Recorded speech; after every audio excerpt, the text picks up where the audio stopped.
Welcome to education Adda 2.0। Hello friends and dear student, आज हम लोग कवर करेंगे टेस्ट सीरीज संख्या 12 को। इससे पहले हमने 11 तक टेस्ट सीरीज को कवर कर लिया है। अभी तक आपने नहीं देखा है तो हमारे चैनल के प्लेलिस्ट में जाके आप इसका वीडियो देख सकते हैं। यह सीरीज जो चला रहे हैं बिहार एसएससी के लिए, ठीक है, और बिहार एसएससी का एग्जाम जल्द ही होगा, तो आप लोग जो है ध्यान से इस टेस्ट सीरीज को देखिए। इसमें जीके जीएस के 75 प्रश्नों को लिया हो। तो चलिए, आज का पहला प्रश्न है, प्राचीन स्मारक संरक्षण एक्ट किस वायसराय के कार्यकाल में पारित हुआ था? देखिए, प्राचीन स्मारक संरक्षण की बात हो रहा है। यह जो है लॉर्ड कर्जन वायसराय के कार्यकाल में पारित हुआ था, ठीक है। अब बात करते हैं, लॉर्ड कर्जन का कार्यकाल 1890 से 1905 तक था। चलिए लिख के बता देते हैं, नोट कर लीजिएगा, है ना, ठीक है। चलिए आगे बढ़ते हैं। अगला प्रश्न है, निम्नलिखित में से भारतीय ओलंपिक संघ की पहली महिला अध्यक्ष कौन बनी? अच्छा प्रश्न भी है, करंट अफेयर का प्रश्न है, तो ध्यान रखिएगा। यह बनी है पीटी उषा। पीटी उषा जो है भारतीय ओलंपिक संघ की पहली महिला अध्यक्ष चुनी गई है, तो विकल्प ए हमारा सही हो जाएगा। चलिए अगला प्रश्न देखिए, नमो भारत है। नमो भारत क्या है? देखिए, नमो भारत की बात करें तो नमो भारत जो है भारत की पहली सेमी हाई स्पीड क्षेत्रीय रेल सेवा है। क्या है? भारत की पहली सेमी हाई स्पीड क्षेत्रीय रेल सेवा ही नमो भारत है, ठीक है। आशा करता हूँ आप समझ गए होंगे, ठीक है। चलिए अगला देखिए, इनमें से कौन सा देश संयुक्त राष्ट्र सुरक्षा परिषद का अस्थायी सदस्य नहीं है? तो बात करें जापान का। जापान जो है संयुक्त राष्ट्र संघ सुरक्षा परिषद का अस्थायी सदस्य नहीं है, ठीक है। देखिए, संयुक्त राष्ट्र सुरक्षा परिषद के 5 अस्थायी सदस्य हैं। कितने हैं? 5 अस्थायी सदस्य हैं, ठीक है। टोटल तो 10 है, 5 जिसमें अस्थायी है। कितना? 5 है अस्थायी, ठीक है, अस्थायी है, ठीक है, और 5 अस्थायी है। अस्थायी की बात करें तो इसमें हो गया आपको अमेरिका, चीन, ब्रिटेन, रूस और फ्रांस। कौन कौन है? अमेरिका, चीन, रूस, ब्रिटेन और फ्रांस इसके अस्थायी सदस्य हैं, ठीक है। और अस्थायी सदस्य की बात करें तो उसकी संख्या कितना है? उसकी संख्या 10 है, ठीक है। और अस्थायी की संख्या 10 है, अस्थायी की संख्या 5 होगा। चलिए अगला देखते हैं, लो एस्क की खान बादाम पहाड़। अच्छा प्रश्न है, लो एस की खान का नाम है बादाम पहाड़, किस राज्य में स्थित है? तो बादाम पहाड़ जो है ओडिशा में स्थित है। कहाँ है? ओडिशा में स्थित है। इसमें आपको हेमेटाइट, मैग्नेटाइट, लिमोनोटाइट, सीडेटाइट आदि लो एस्क की किस्म मिलेगी, ठीक है। कहाँ? बादाम पहाड़ में। पहले देखिए, उत्तर से दक्षिण की ओर हिमालय की निम्न श्रेणियों का सही क्रम बताना है आपको। उसका सही क्रम हो जाएगा, उत्तर से दक्षिण की ओर हिमालय की निम्न श्रेणियों का सही क्रम आपको बताना है। तो सबसे पहले हो जाएगा काराकोरम, उत्तर में है। उसके बाद हो जाएगा लद्दाख, उसके बाद जास्कर, तब होगा पीर पंजाल। तो विकल्प सी हमारा सही हो जाएगा। अगला देखिए, निम्नलिखित में से कौन सा देश भारत के साथ कच्छ के रण का कुछ हिस्सा साझा करता है? तो देखिए, भारत के कच्छ के रण का कुछ हिस्सा साझा करता है नल्ला पाकिस्तान। कौन करता है? नल्ला पाकिस्तान, याद रखिएगा। अगला देखिए, मोबाइल फोन का उपयोग करके धन हस्तांतरण करने वाली प्रक्रिया को क्या कहा जाता है? उसको कहा जाता है IMPS। क्या कहा जाता है? IMPS। मोबाइल फ़ोन का उपयोग करके अगर धन को भेज रहे हैं, ठीक है, तो उसको कहा जाता है IMPS, याद रखिएगा। अगला देखिए, भारत के निम्न प्रधानमंत्रियों में से पाकिस्तान का सर्वोच्च सिविल पुरस्कार निशान पाकिस्तान किसे मिला था? बताइए। भारत का सर्वोच्च सिविल पुरस्कार है निशान पाकिस्तान, वो भारत के किस प्रधानमंत्रियों को मिला है? यह मिला है मोरारजी देसाई को। किसको मिला है? मोरारजी देसाई को। अगला देखिए, साहित्य के क्षेत्र में उत्कृष्टता के लिए निम्नलिखित में से कौन सा पुरस्कार प्रदान किया जाता है? देखिए, साहित्य के क्षेत्र में ज्ञानपीठ पुरस्कार प्रदान किया जाता है। कौन सा पुरस्कार? ज्ञानपीठ पुरस्कार। अगला देखिए, अगला है, भारत का पहला शहर कौन सा है जिसे यूनेस्को ने सिटी ऑफ, कौन सा? सिटी ऑफ लिटरेचर के रूप में मान्यता दी। कौन दिया है? यूनेस्को ने, ध्यान रखिएगा।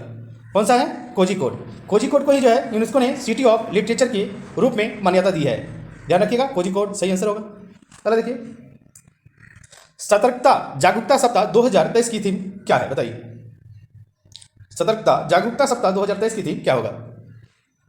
इसकी थीम है भ्रष्टाचार का विरोध करें, राष्ट्र के प्रति समर्पित रहें। क्या है थीम? भ्रष्टाचार का विरोध करें और राष्ट्र के प्रति समर्पित रहें, यही है सतर्कता जागरूकता सप्ताह 2023 की थीम। अगला देखिए, यूएस ओपन टेनिस टूर्नामेंट की शुरुआत किस वर्ष किया गया? आपको बता दें, इसकी शुरुआत जो है 1881 में हुआ। कब हुआ? 1881 में हुआ था यूएस ओपन की शुरुआत। ठीक है। जैसे टेनिस का उद्भव की बात करें तो इंग्लैंड में हुआ। कहाँ हुआ ये भी ध्यान रखिए, टेनिस का उद्भव जो है इंग्लैंड में हुआ, ठीक है ना।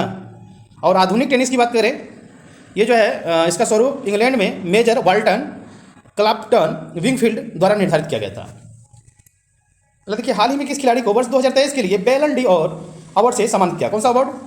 2023 का बैलन डी। कौन सा अवार्ड? बैलन डी, ध्यान रखिएगा। और अवार्ड सम्मानित किया गया है, बैलन डी और अवार्ड किसको मिला है? यह मिला है लियोन मेसी को। लियोन मेसी को 2023 का बैलन डी और अवार्ड से सम्मानित किया गया है।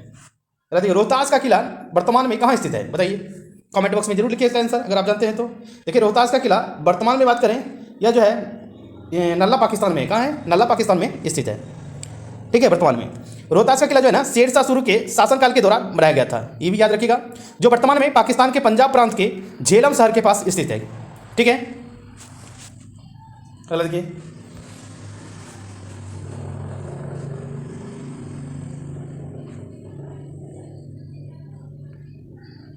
अगला है ब्रिटिश एंडोरेंस चैंपियनशिप में भाग लेने वाली पहली महिला भारतीय कार रेसर कौन है? बता दें आपको कि ब्रिटिश जो है एंडोरेंस चैंपियनशिप में भाग लेने वाली पहली महिला भारतीय कार रेसर कौन है? उनकी कार रेसर की बात करें तो वह है हुमैरा मुश्ताक बनी। कौन है? हुमैरा मुश्ताक। बता दें, हुमैरा मुश्ताक। कौन सा? हुमैरा मुश्ताक, ध्यान रखिएगा। वैसे विकल्प देख लेते हैं, कौन से विकल्प में है? हुमैरा मुश्ताक। देखिए, विकल्प सी में दिया है हुमैरा मुश्ताक, यही सही हमारा आंसर हो जाएगा। ब्रिटिश एंडोरेंस चैंपियनशिप में भाग लेने वाली पहली महिला भारतीय कार रेसर की बात करें तो वह हुमैरा मुश्ताक बनी। हुमैरा मुश्ताक जो है जम्मू कश्मीर की रहने वाली है। कहाँ की रहने वाली है? जम्मू कश्मीर की, ठीक है, ये भी ध्यान रखिएगा। अगला देखिए, भारत में प्रांतीय स्वायत्तता का प्रवेश है, यह जो है 1935 के भारत सरकार अधिनियम से हुआ है। भारत में प्रांतीय स्वायत्तता का प्रवेश जो है 1935 के भारत सरकार अधिनियम से हुआ है, ध्यान रखिएगा। भारत में द्विसदनात्मक व्यवस्थापिका को किस अधिनियम द्वारा प्रारंभ किया गया? 1919 के अधिनियम द्वारा ही भारत में द्विसदनात्मक व्यवस्थापिका को प्रारंभ किया गया है, तो विकल्प भी हमारा सही हो जाएगा। प्राचीन काल के महान विधि निर्माता कौन है? प्राचीन काल के महान विधि निर्माता कौन है? तो आप सभी जानते हैं, आसान प्रश्न भी है, मनु है ना। नहीं कहता है मानव जो है मनु का वंशज है ना। प्राचीन काल के महान विधि निर्माता है मनु ही है, विकल्प सी हमारा सही हो जाएगा।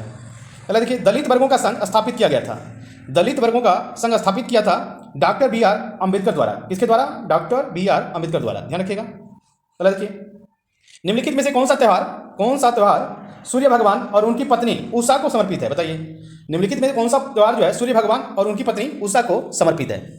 तो छठ पूजा जो है ना, छठ पूजा ही भगवान सूर्य और उनकी पत्नी उषा को समर्पित है, ध्यान रखिएगा। और बिहार में छठ जो है काफी फेमस है, ठीक है, लोक आस्था का पर्व माना जाता है।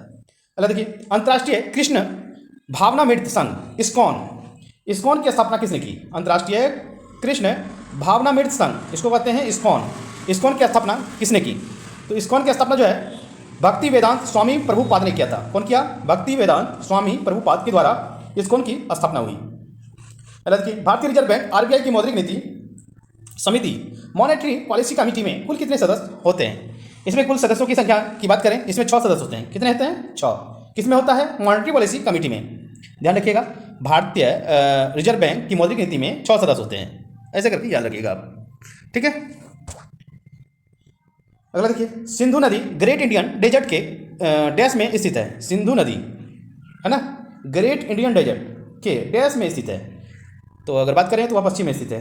कहाँ है? पश्चिम में। अगला देखिए, निम्नलिखित में से कौन सा शुद्ध घरेलू उत्पाद की अवधारणा का सबसे अच्छा निरूपण करता है?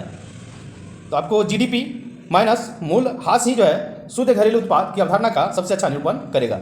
जीडीपी माइनस मूल्यह्रास, ठीक है, मूल्यह्रास, ठीक है। देखिए, प्राचीन विधि पाणिनि है ना, पाणिनि जो है अध्याय के लेखक थे, है ना। पाणिनि संस्कृत भाषा है में लिखा गया था, वही देखना है। प्राचीन विद्वान पाणिनि को डैश के क्षेत्र में उनके योगदान के लिए जाना जाता है। बात करें ना, पाणिनि जो है संस्कृत व्याकरण है ना के क्षेत्र में उनके योगदान के लिए जाना जाता है, तो विकल्प डी हमारा सही हो जाएगा साथियों। अगला देखिए, आगरा नगर की स्थापना की गई थी। आगरा नगर की स्थापना जो है सिकंदर लोदी के द्वारा किया गया था। किसके द्वारा? सिकंदर लोदी के द्वारा ही आगरा नगर की स्थापना हुई थी, ठीक है। अच्छा लग रहा है ना सेशन? तो लाइक एंड सब्सक्राइब जरूर करिएगा। चलो देखिए, जून 2023 को संपन्न महिला हॉकी जूनियर एशिया कप 2023 का खिताब किस देश ने पहली बार जीता है? बताइए। यह भारत ने ही जीता है। जून 2023 को संपन्न हुआ महिला हॉकी जूनियर एशिया कप 2023 का खिताब अपना भारत ने जीता है। ठीक है। अगला देखिए, अबुल फजल के हत्यारे को पुरस्कृत किया गया था। अबुल फजल के हत्यारे को पुरस्कृत किया था, कौन किया था बताइए? जहांगीर ने किया था। ठीक है, कौन किया था? जहांगीर ने अबुल फजल के हत्यारे को पुरस्कृत किया था। ठीक है। अगला देखिए, भारत में ब्रिटिश साम्राज्य के अंतर्गत अवध को मिलाया गया था। तो अवध को मिलाया गया था कुशासित राज्य की घोषणा करके। कैसे मिलाया था? कुशासित राज्य की घोषणा करके, ध्यान रखिएगा। अगला देखते हैं,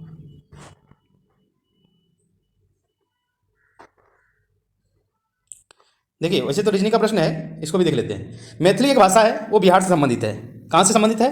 बिहार से, है ना। मैथिली भाषा बिहार में बोली जाती है। तो उसी तरह जो कोंकणी जो है कहाँ बोली जाती है? कोंकणी जो है भाषा गोवा में बोली जाती है। कहाँ बोला जाता है? गोवा में। चलो देखिए, निम्नलिखित का सही जोड़ा मिलाना है। इसका जोड़ा क्या होगा? मिलाइए। कूट में है ना। चलिए देख लीजिए, 1950-64 के दौरान भारत की विदेश नीति का लक्ष्य यह हो जाएगा क्षेत्रीय अखंडता और संप्रभुता की रक्षा तथा आर्थिक विकास। तो ए का हो जाएगा दूसरा। ठीक है। बी का होगा तीसरा। पंचशील की बात करें तो शांतिपूर्ण सह अस्तित्व के 5 सिद्धांत पंचशील में। सी की बात करें, बांडुंग सम्मेलन। बांडुंग सम्मेलन जो है इसकी प्रणीति गुटनिरपेक्ष आंदोलन में हुई।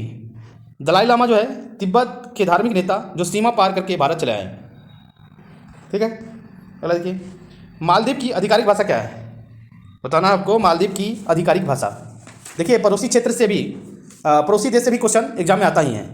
ठीक है, तो इसको भी आप ध्यान में रखिएगा। बात करें मालदीव की आधिकारिक भाषा जो है ना, द्विवेही है। क्या है? द्विवेही। चलिए अगला देखते हैं, नायपीडो निम्नलिखित में से किस भारतीय सीमावर्ती देश की राजधानी है? कौन सा? नायपीडो। बताइए। नायपीडो जो है ना म्यांमार की राजधानी है। कहाँ की? म्यांमार की राजधानी नायपीडो है। अरे देखिए, निम्नलिखित भाषाओं में से किसको या किनको सरकार ने क्लासिकल भाषा या भाषाएं घोषित किया है?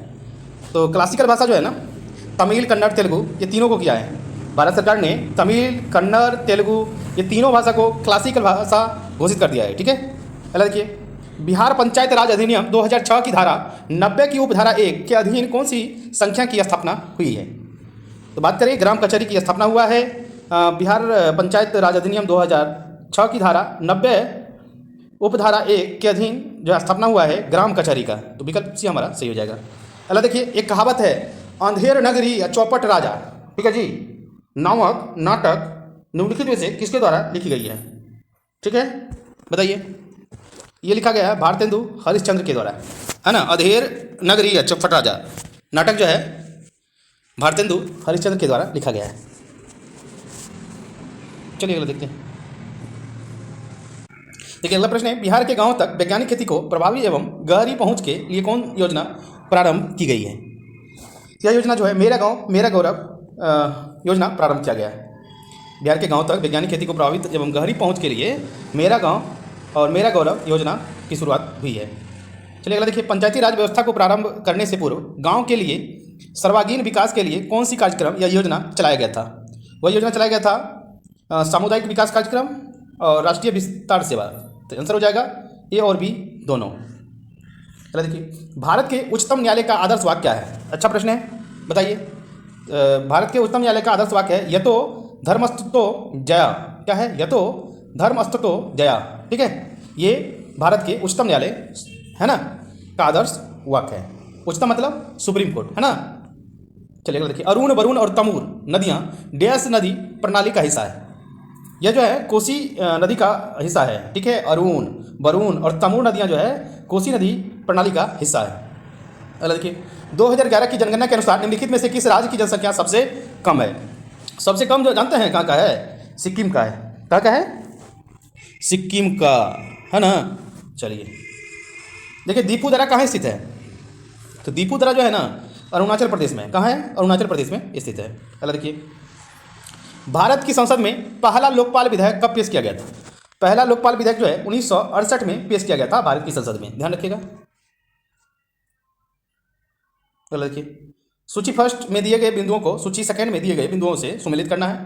पर्वत शिखर और उनकी ऊंचाई के बारे में दिया गया है। बताइए कौन पर्वत शिखर की कितनी ऊंचाई है, आपको बताना है। चलिए कमेंट बॉक्स में लिखिएगा इसका आंसर जरूर आप, ठीक है, अगर आप जानते हैं तो। बात करें ना कामेट का, कामेट की ऊंचाई जो है 7,756 मीटर है। कितना है? 7,756 मीटर। कंचनजंगा की बात करें, कंचनजंगा की ऊंचाई है 8,586 मीटर। कितना है? 8,586 मीटर, और विकल्प डी में दिया है 8,586। नंदा देवी की बात करें, नंदा देवी, तो नंदा देवी की ऊंचाई है 7,816। कितना है? 7,816। और केटू को गांडवी स्ट्रीम बोलते हैं, इसकी ऊंचाई जो है केटू के 8,611 हो जाएगा। तो देख लीजिए, पहला का पहला, ए का पहला सब में दिया है, बी का क्या हो गया? बी का चौथा किस में है? बी का चौथा, ए बी सी, बी का चौथा है ना, तो विकल्प डी में दिया है, मतलब सेकेंड का चौथा। अगर देखिए, निम्नलिखित में से कौन सा प्रत्यक्ष लोकतंत्र का साधन नहीं है? प्रत्यक्ष लोकतंत्र का साधन की बात करें तो हो जाएगा जेरी मैडरिंग जो है प्रत्यक्ष लोकतंत्र का साधन नहीं है। अगर देखिए, निम्नलिखित 4 शब्दों में से 3 शब्द किसी प्रकार से एक समान है और एक शब्द असमान है, असमान शब्द का चयन करना है। रीजनिंग का प्रश्न है, बताइए। यहाँ दिया है नाक, कान, आँख और गला, ठीक है, तो इसमें से बताइए अलग कौन सा है? तो गला हो जाएगा अलग, इस तीनों में से भिन्न है। क्यों भिन्न है? तर्क को कमेंट बॉक्स में आप जरूर लिखिएगा। वैसे नाक, कान, आँख जो है ना एक समान है, ये हमारे 5 जो है ज्ञानेंद्रिय का हिस्सा होता है, ठीक है, अतः ये आपस में। चलिए आगे बढ़ते हैं।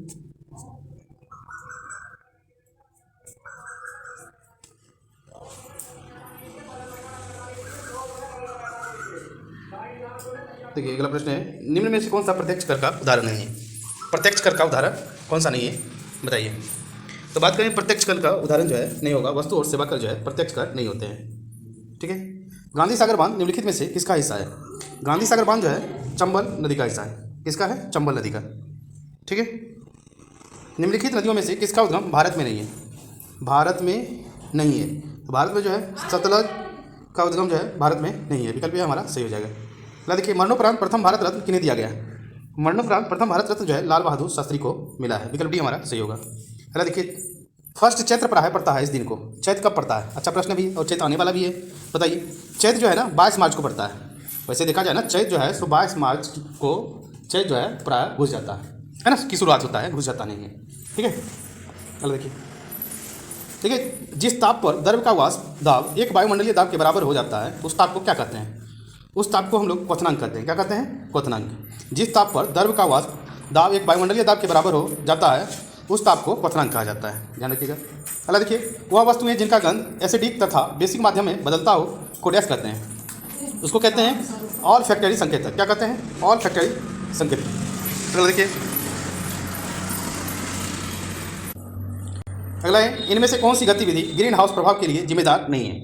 ग्रीन हाउस गैस प्रभाव के लिए जिम्मेदार नहीं होगा परिवहन के लिए सोलर कार का उपयोग, विकल्प ये हमारा सही होगा।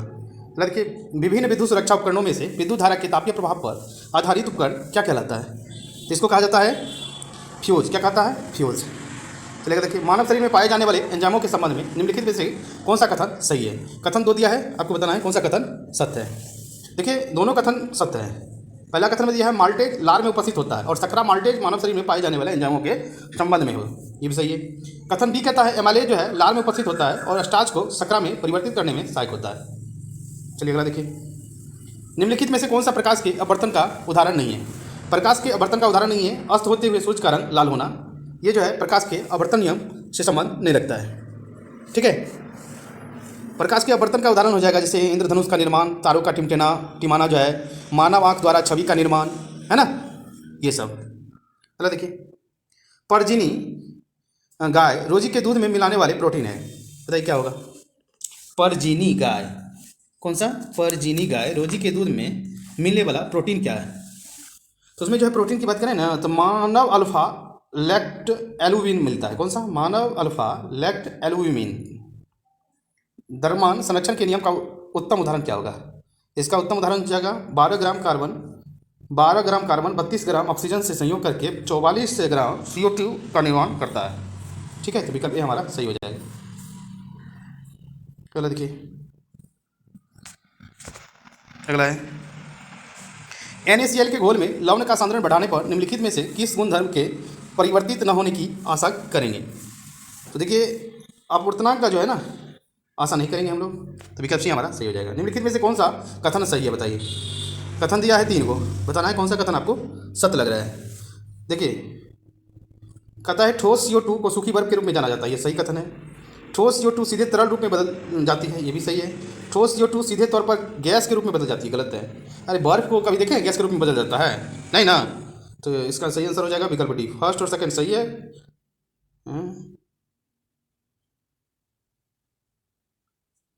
फर्स्ट और सेकंड सही है। नहीं मिस्टेक हो गया, देखिए सेकंड गलत है, थर्ड सही है ना। ठोस जो है CO2 सीधे तौर पर गर्म होकर सीधे तौर पर गैस के रूप में बदल जाता है, सही बात। चलिए अगला देखिए,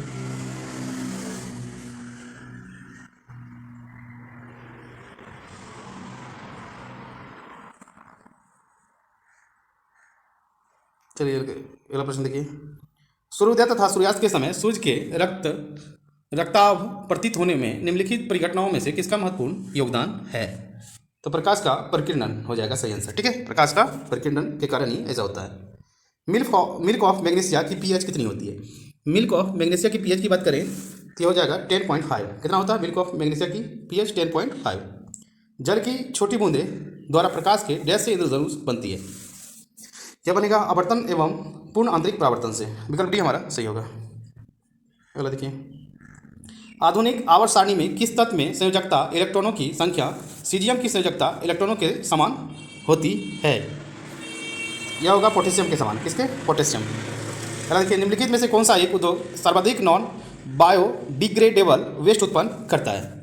यह करता है थर्मल पावर प्लांट। अगला देखिए, कार्बन मोनोऑक्साइड एक ज्वलनशील गैस है, निम्नलिखित में से कौन सी गैस ज्वलनशील है आपको बताना है।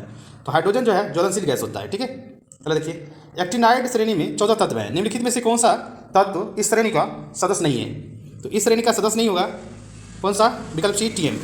कौन सा, TM मतलब थुलियम। थुलियम एक लेंथेनाइड है। थुलियम क्या है, TM का फुल फॉर्म थुलियम।